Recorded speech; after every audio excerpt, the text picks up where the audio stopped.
আজকের এই ভিডিওতে ডিএ অর্থাৎ ডিয়ারনেস অ্যালাউন্স নিয়ে একটি গুরুত্বপূর্ণ আপডেট আপনাদের সামনে তুলে ধরব। তো আপনাদের এই আপডেটের মাধ্যমে একটি গুরুত্বপূর্ণ আপডেট উঠে এসেছে রাজ্য সরকারের তরফ থেকে এবং সুপ্রিম কোর্ট থেকে। আপনাদের যেই আপডেটটি উঠে এসেছে সেটা হলো ডিএ মামলার রাজ্যের বড় পদক্ষেপ, জমা পড়ল নতুন হলফনামা। তো আমরা দেখে নেব কি সেই হলফনামা, সেই হলফনামায় কি কি বলা হয়েছে রাজ্যের সরকারি কর্মীদের জন্য, এছাড়াও রাজ্য সরকারের জন্য সমস্ত কিছু আপডেট আজকে আপনারা এই ভিডিওর মাধ্যমে পেয়ে যাবেন। সো ভিডিওটি আপনারা স্কিপ না করে শুরু থেকে শেষ পর্যন্ত দেখার চেষ্টা করবেন, না হলে ডিএ অর্থাৎ ডিয়ারনেস অ্যালাউন্সের সেই গুরুত্বপূর্ণ আপডেটটি আপনারা মিস করে যাবেন। তো চলুন আর কথা না বাড়িয়ে আমরা সেই গুরুত্বপূর্ণ আপডেটটি আপনাদের সামনে তুলে ধরি। তো ভিডিওটি শুরু করার আগে আপনাদের কাছে একটি ছোট্ট রিকোয়েস্ট, এই চ্যানেলের নতুন দর্শক হলে অবশ্যই চ্যানেলটিকে সাবস্ক্রাইব করে পাশে থাকা bell icon all notification on করে রাখবেন, কারণ আমরা প্রতিনিয়ত রাজ্য সরকার এবং কেন্দ্র সরকারের গুরুত্বপূর্ণ আপডেটগুলি সবার প্রথমে আপনাদের সামনে তুলে ধরার চেষ্টা করি। তো অসংখ্য ধন্যবাদ ভিডিওটি শুরু করার জন্য।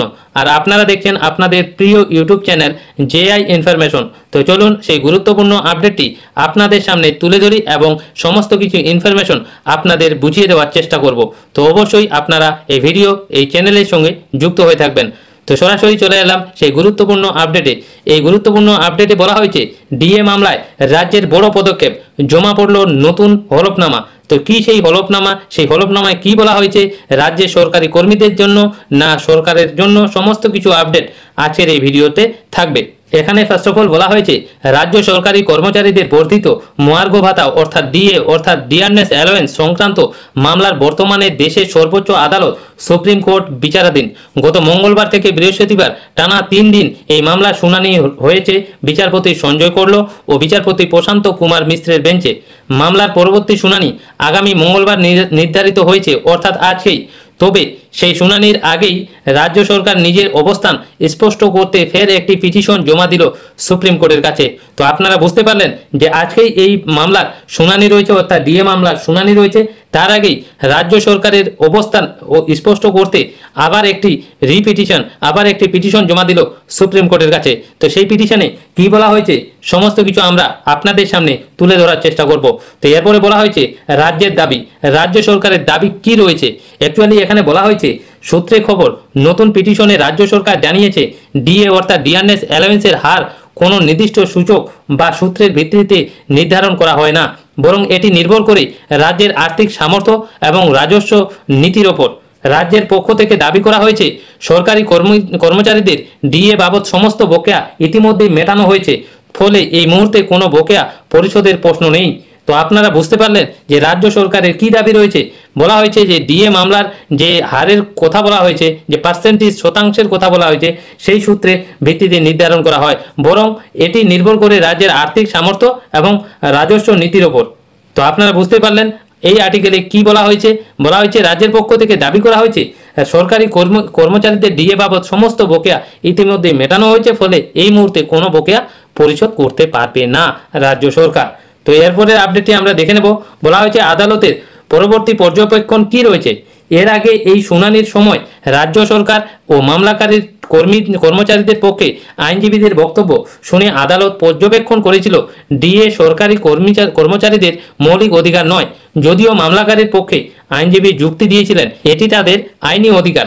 তাদের মতে ডিএ অর্থাৎ ডিয়ারনেস অ্যালাউন্স নির্ধারণের ক্ষেত্রে নীতি ও প্রথা ভঙ্গ করা হলে কর্মচারীদের বেতন কাঠামোয় বৈষম্য তৈরি হয়, যা আইনি দিক থেকে চ্যালেঞ্জযোগ্য।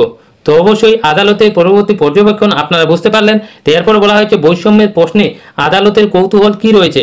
বলা হয়েছে আদালত এও জানতে চেয়েছিল all India consumer price index অর্থাৎ AICPI অনুসারে কি এই ডিএ নির্ধারণ হয়। যদি তাই হয়ে থাকে তাহলে কেন দিল্লি, বঙ্গভঙ্গ বা চেন্নাইয়ের উইথ হোটেলে কর্মরত পশ্চিমবঙ্গ সরকারের কর্মচারীরা যে হারে ডিএ পান রাজ্যের কর্মরত সরকারি কর্মচারীরা সেই হারে ডিএ পান না কেন। তো এরপর এই বৈষম্যের কারণ জানতে চেয়েছে রাজ্য সরকারের কাছে, অর্থাৎ আদালতের কাছে। এরপরে এর ফলে প্রভাব দেশ জুড়ে, যে কি প্রভাব পড়েছে এই দেশ জুড়ে আমরা এক নজরে দেখে নেব। বলা হয়েছে শুধু পশ্চিমবঙ্গ নয়, আদালত এই মামলাকে গুরুত্ব সহকারে দেখছে, কারণ এর প্রভাব গোটা দেশেই পড়তে পারে। রাজ্যের পক্ষে যুক্তি, যদি আদালত মেনে নেয় তবে অন্য রাজ্যগুলির ক্ষেত্রেও ডিএ প্রভাবের নীতি বদলাতে পারে। অন্যদিকে যদি মামলাকারীর পক্ষে যুক্তি সঠিক বলে প্রমাণিত হয় তবে কেন্দ্রীয় সূত্র মেনে ডিএ প্রদান বাধ্যতামূলক হতে পারে, যা অনেক রাজ্যের অর্থনৈতিক চাপের প্রভাব ফেলতে পারে। তো আপনারা বুঝতে পারলেন যে দেশ জুড়ে কি প্রভাব পড়তে শুরু করেছে। এদিকে রাজ্য সরকারের যদি তাদের যুক্তি যদি মেনে নেওয়া হয়, তবে অন্য রাজ্যগুলোর ক্ষেত্রেও ডিএ প্রদানের নীতি বদলাতে পারে। তো অবশ্যই এরপরে যেই মামলাটি রয়েছে, অর্থাৎ সরকারি কর্মচারীদের যেই বক্তব্য, যেই যুক্তি রয়েছে, সেই যুক্তি যদি আদালত মেনে নেয়, তাহলে আবার দেশ জুড়ে সেই প্রভাব পড়বে। কারণ বিভিন্ন দেশে বিভিন্ন রাজ্যের সেই কেন্দ্রীয় হারে ডিএ দেওয়ার সামর্থ্য নেই। সেই কেন্দ্রীয় হারে ডিএ দিতে গেলে বিভিন্ন রাজ্যের অর্থনৈতিক চাপের প্রভাব ফেলতে পারে। তো এরপরে যেই আপডেটটি রয়েছে, রাজ্যের অবস্থান বনাম কর্মচারীদের দাবি। রাজ্য সরকারের দাবি, রাজস্ব পরিস্থিতি অনুযায়ী ডিএর হার নির্ধারণ করা যুক্তিসঙ্গত এবং বর্তমানে কোনো বকেয়া নেই। রাজ্য সরকার এটাই দাবি করছে যে এখন পর্যন্ত কোনো বকেয়া নেই।